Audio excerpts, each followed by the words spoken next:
Hello students, कैसे हैं आप सभी। उम्मीद करता हूँ आप लोग बढ़िया होंगे। तो आप सभी जानते हैं कि इस बार 2026 में जो एग्ज़ाम होने वाले हैं क्लास 10th के लिए, वो बहुत ही बड़ा अपडेट यहाँ पर सीबीएसई बोर्ड ने दे दिया है। आप लोगों को हो सकता है इसके बारे में थोड़ा बहुत मालूम भी हो, और बाकी की जानकारी यहाँ पर हम आपको देने वाले हैं। तो ये अभी बहुत ही जल्द ये अपडेट आई हुई है सीबीएसई बोर्ड की तरफ से कि इस बार क्लास 10th के लिए यहाँ पर सीबीएसई बोर्ड में बहुत बड़ा चेंज होने वाला है, अपडेट हुआ है। ठीक है, उसके बारे में हम लोग बहुत ही डिटेल में समझेंगे और ये आपके लिए फायदेमंद भी है। ठीक है, तो इसके बारे में जानना बहुत ही ज्यादा जरूरी है।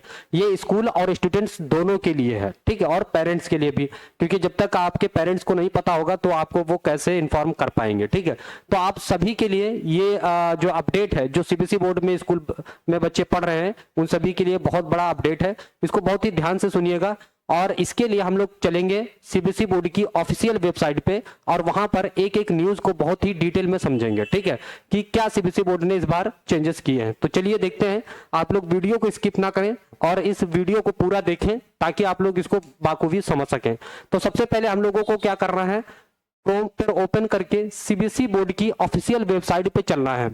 ठीक है, तो यहां पर आपको यहाँ पे डालना रहेगा सीबीएसई बोर्ड। ठीक है, सीबीएसई बोर्ड डालना है, CBSE board.gov.in। ठीक है, तो यहां पर आपको सबसे पहला जो लिंक यहां पर दिखाई दे रहा है वो सीबीएसई बोर्ड का ऑफिशियल वेबसाइट है ये। ठीक, अब यहां पर देखो, हम लोग को चलना है यहाँ पे मेन वेबसाइट पे, ओपन करना है मेन वेबसाइट। ठीक है, तो ये इस तरह से डेस्कटॉप ओपन हुआ है। अभी हम लोग देखने वाले हैं यहाँ पर कि क्या अपडेट दिया गया है सीबीएसई बोर्ड की तरफ से, लेटेस्ट एंड सीबीएसई।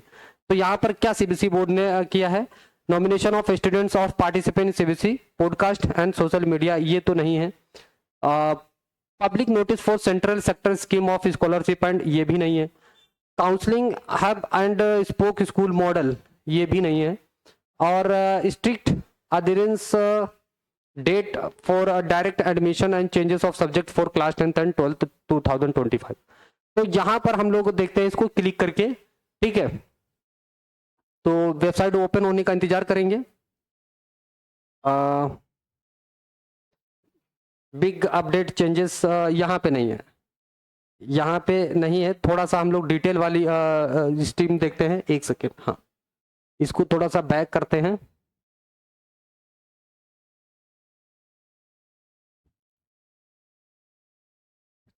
ठीक है, थोड़ा सा इंतजार करेंगे इसके बारे में। हाँ, तो ये हमने ओपन किया था, ये नहीं था। LOC, ये वाली वेबसाइट ओपन करना है। LOC for class 10th first examination and class 12th for main examination 2025 and 26। तो यहाँ पर इसको हम लोगों ने क्लिक किया है, इसको हम लोग डिस्कस करेंगे। ये वाली वेबसाइट आपको ओपन करनी है। तो यहाँ पर आपको साफ साफ दिख रहा है कि ये स्कूल और स्टूडेंट और स्कूल दोनों के लिए है। To the principal all school affiliated to CBSE through the CBSE website. ठीक है, तो जितने भी सीबीएसई से एफिलिएटेड स्कूल हैं उनके लिए भी है, सभी के लिए है। ये क्लास सीबीएसई LOC, ठीक, class 10th and 12th 2025 to 2026 an autonomous organisation under the ministry of education government of India.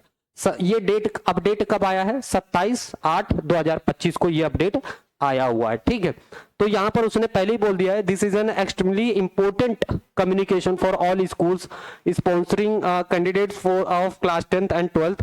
All school heads are requested for to follow all guidelines in this circular and submit correct data in the list of candidate। ये school वालों के लिए पहले ही से उन्होंने जो है attract करने के लिए जो है ये सारी चीजें दे रखी हैं। बहुत ही ध्यान से इन चीजों को पढ़ेंगे। तो ये दोनों के लिए है। तो यहां पर बोला गया है submission of the list of candidates LOC। ये पूरा जो है 4 पार्ट में, जैसे एक पार्ट ये फर्स्ट है, इसी तरह से 4 पार्ट में इसको समझाया गया। मैं आपको जो है बहुत ही डिटेल में मतलब अपनी तरफ से एक समरी यहां पर मैं आपको एक्सप्लेन कर दूंगा, तो पूरा आपको पढ़ने की जरूरत नहीं रहेगी। ठीक है, तो ये अपडेट दिया गया है, candidate LOC for class 10th and 12th is the most important activity towards preparation for the conduct of the boards examination. Every year this circular explains all the action required to be taken by schools in this regard and divided and initiate action so that correct and timely submission of LOC for all candidate of class 10th and 12th can be undertaken by them CBSE already issued circular CBSE LOC prior informations। तो पहले उन्होंने इसके बारे में inform कर दिया है।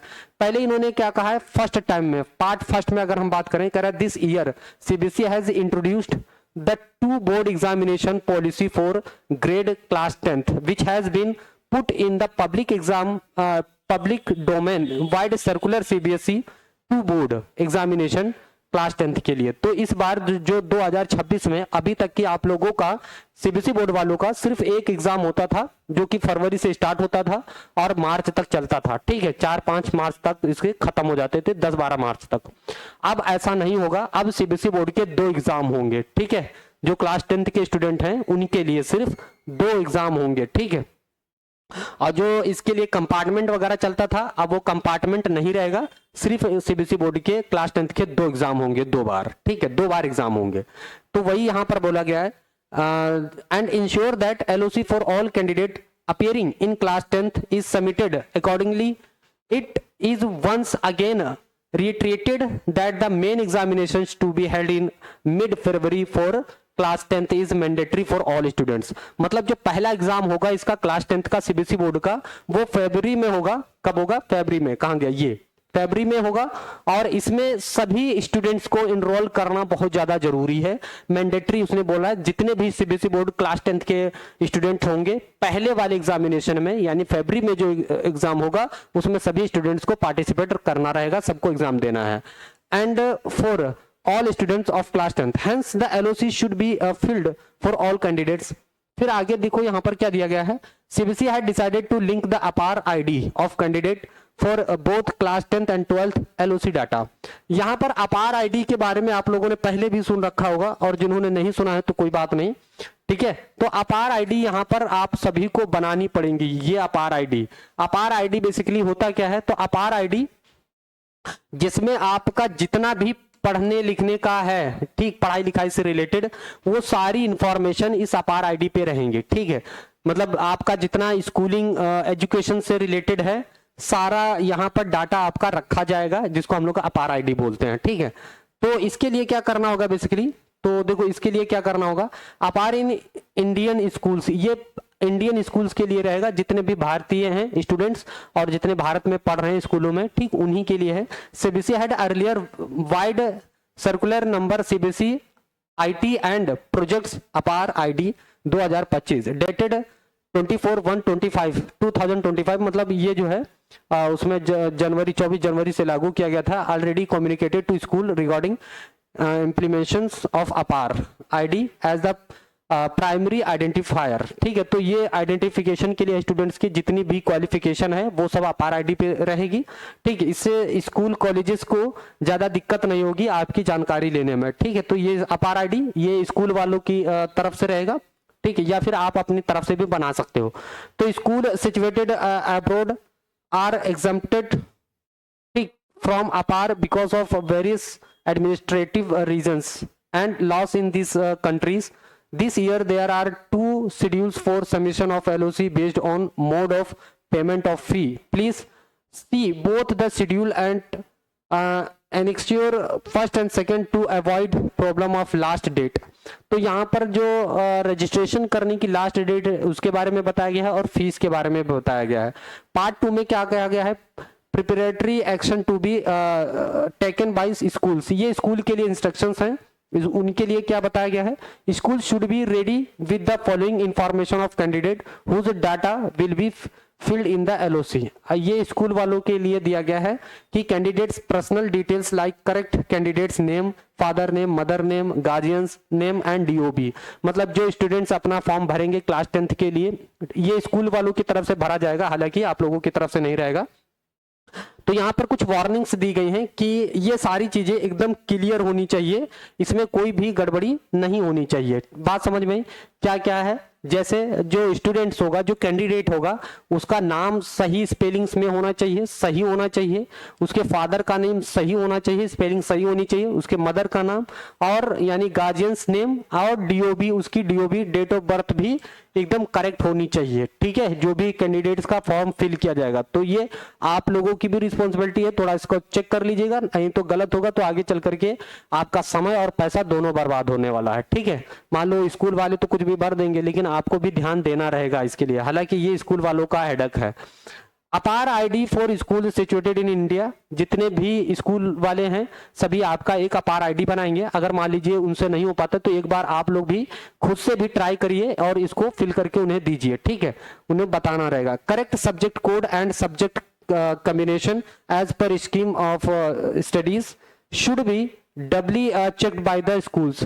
तो उन्होंने मैंडेटरी इस चीजों को बोला है कि जो सब्जेक्ट का कॉम्बिनेशन है उसको भी बहुत ही केयरफुली फिल करें। स्कूल वाले हो या स्टूडेंट, दोनों को ध्यान देने की जरूरत है। हालांकि ये काम किसका है? स्कूल वालों का। तो आप लोग भी उन्हें चेक करने के लिए बोलिए और आप भी खुद से वेरीफाई करिए। ठीक है, तो ये दोनों के लिए जरूरी है। Category applying in FS improvement compartment refer to annexure B. ठीक है, तो जो भी कंपार्टमेंट वाले हैं या प्राइवेट वाले हैं उनके लिए बताया गया है यहाँ पर, वो भी बहुत ही इस सारी डिटेल्स को बहुत ही केयरफुली फिल करेंगे। Submission of correct student data and the subject is of utmost importance. और जितने भी स्टूडेंट हैं सभी के लिए ये सारी डिटेल्स बहुत ज्यादा इंपॉर्टेंट है और बहुत सही से करेक्ट इसमें फिल करना होगा। All schools functionaries involved in the filling of LOC like the class teacher, subject in charge, coordinator, vice principal, ठीक, office clerk, any other person should be suitable briefed about the circular and the course of action to be taken।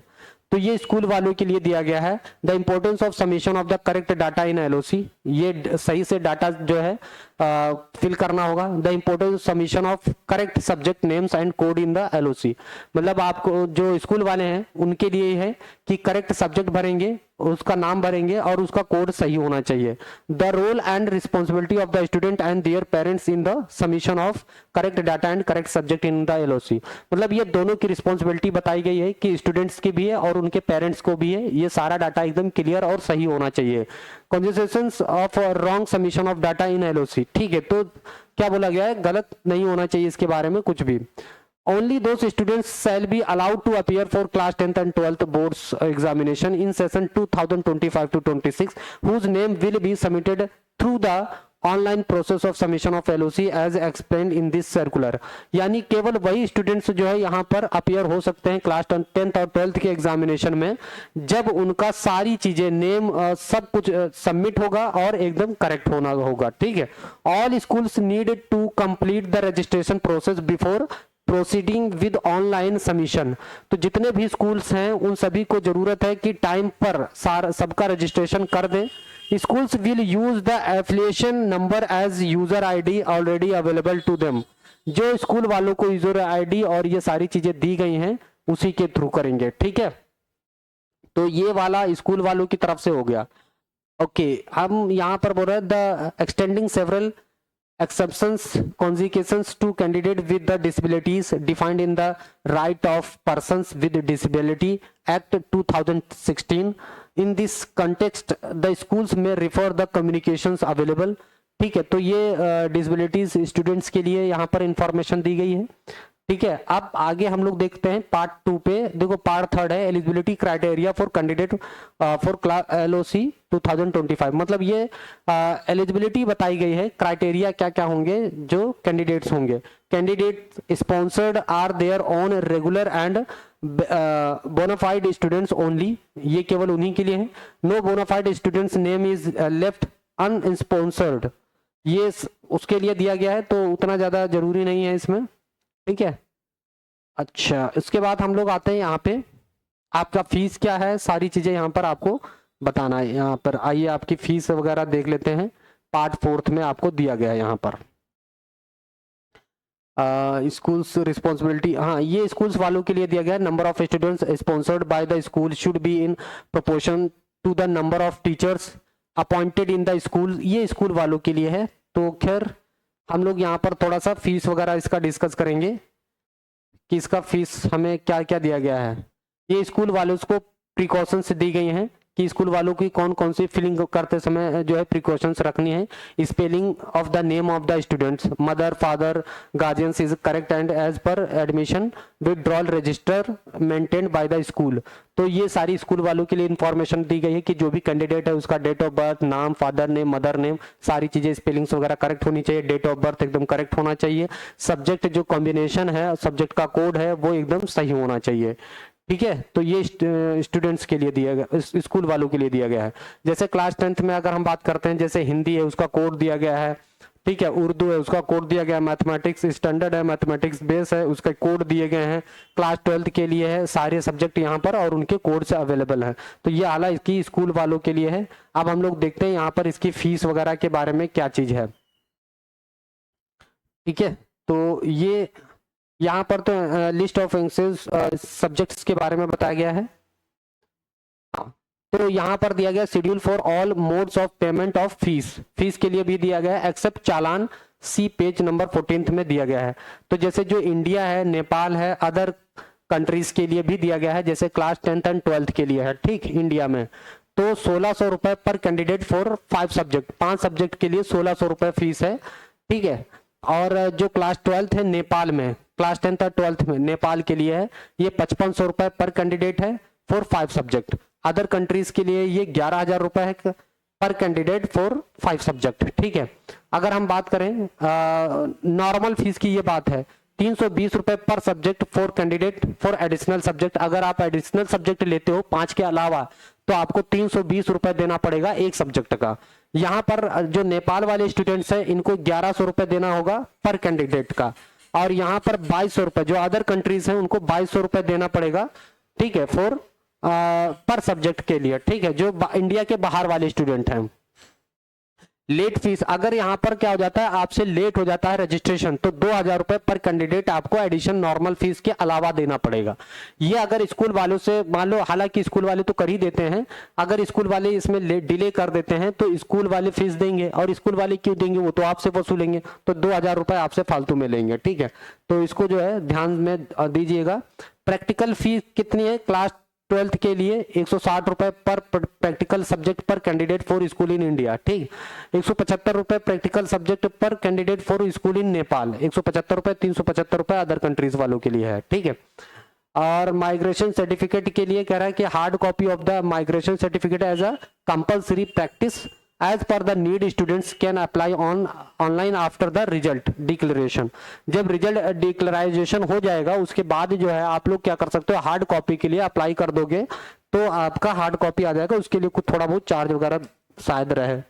अच्छा, इसकी जो date है normal fees के लिए ये 29/8/2025 के लिए है टू 30/9/2025, मतलब एक महीने का अंत यहाँ पर दिया गया। पूरा सितंबर जो है रजिस्ट्रेशन चलेगा, पूरा सितंबर। ठीक है, इसके बाद अगर करेंगे तो लीड फीस लगेगी, date of finalisation of LOC data यहाँ पर दिया गया। उसके बाद अगर लेट होता है तो 3/10/2025 यानी सितंबर के बाद अक्टूबर से लेट फीस लग जाएगा, फ्राइडे से 11/10/2025 तक, सैटरडे तक रहेगा, उसके बाद ये बंद हो जाएगा। तो ये इंफॉर्मेशन हमने जैसे आप लोगों को दी, फीस के बारे में भी बताया आप लोगों को। ठीक है, फीस के बारे में भी बताया, और फी पेमेंट मेथड कैसे कैसे करना है तो वो यहाँ पर दिया गया है। हालांकि ये स्कूल वालों का काम है तो स्कूल वाले सारी चीजें देखेंगे। ठीक है, तो इस टाइप की जो भी इंफॉर्मेशन अपडेट वगैरह, चाहे सीबीएसई बोर्ड हो या एनआईएस बोर्ड हो, जो भी अपडेट आते हैं मैं आप लोगों तक पहुंचाता हूं। अगर आप लोगों को अच्छा लगता है तो प्लीज इसे लाइक और सब्सक्राइब जरूर करिए। इसके बाद और जो भी स्टूडेंट्स सीबीएसई बोर्ड के हैं क्लास 10th 12th सभी के मैंने PYQ मॉडल पेपर सॉल्व करवाया है, 1 शॉट, सब कुछ हमारे वीडियो में जाकर के आप चेक करिए, सब कुछ आपको मिलेगा। तो अगर आप चैनल पे नए हैं तो प्लीज इसे लाइक और सब्सक्राइब जरूर करिएगा। इस टाइप की इंफॉर्मेशन आपको हमारे चैनल पर मिलती रहेंगी, तो इसे लाइक और सब्सक्राइब जरूर करिएगा। Thank you for watching my video, thank you, धन्यवाद।